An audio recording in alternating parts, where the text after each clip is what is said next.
যে মনে চাবা তুমি কাজে যাও না, বেশ ভালো। তার পায়ে কাটা বলে শিয়াল কাটা না কি কি কয়, তার ওই কাটা দিকে তার বের করে দিয়েছে। তা তোর বাবার পায়ে কাটা ঢোকে? আচ্ছা, তা বের করে দিয়েছে মেলাখানিক।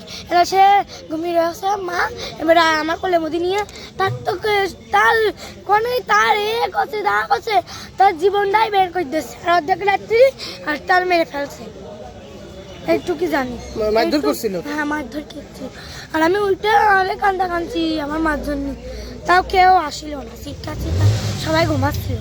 আচ্ছা, আপনি বলুন দিন আপনার এই যে কি হয় বাচ্চারা? এটা আমার বোনের মেয়ে। যে মারা গেছে উনি কি হয়? আমার বোন হয়। বোন হয়। বোনের নাম কি? কল্পনা। কল্পনা। আর আপনার ওই ওটা কি দুলাভাই না বউনাই? বনাই। বউনের নাম কি? দিলীপ। দিলীপ। এই দিলীপ কি করতো?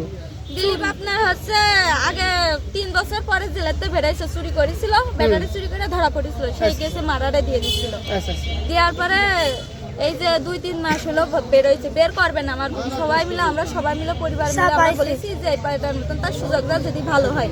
আগের বেটা মাইরাই যে এখানটা হাত মানে ভেঙে দিয়েছে, হাতটা খোলা রয়েছে, হাত কিন্তু জোড়া লাগাইছিল না আমার বোন। পরে যে হচ্ছে 2 মাস পরে বেরোইছে, বেরিয়ে মানুষ তো 2-3 বছর পরে জেল খেটে বেরোলে তো ভালো থাকে, আরো মানে আগের চাইতে মানে আরো বেশি খারাপ হয়ে গেছে। মানে সারাদিন বাসায় থাকে, ঘুমায়, আর ওই সন্ধ্যা হলেই রাত্রে হলে বাইরে চলে যায়। ভোরে এই দিলীপদের বাড়ি কোথায় মূলত? মূলত বাড়ি ব্যাপারী পাড়া। ব্যাপারী পাড়া কি ভাড়া থাকে নাকি আসলে নিজের বাড়ি? ওনার বাপরা হচ্ছে পরের জায়গায় ঘর তুলেছিল। আচ্ছা। হ্যাঁ, এখন ওনার সৎমা ওই দিলীপের বাবার নাম কি? সতী দাস। সতী দাস। আচ্ছা,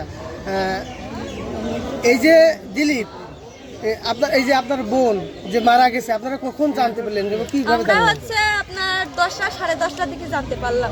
আমার বউনাই ফোন দিয়ে আমার বলছে যে তোর বোন গলায় দড়ি দিয়েছে।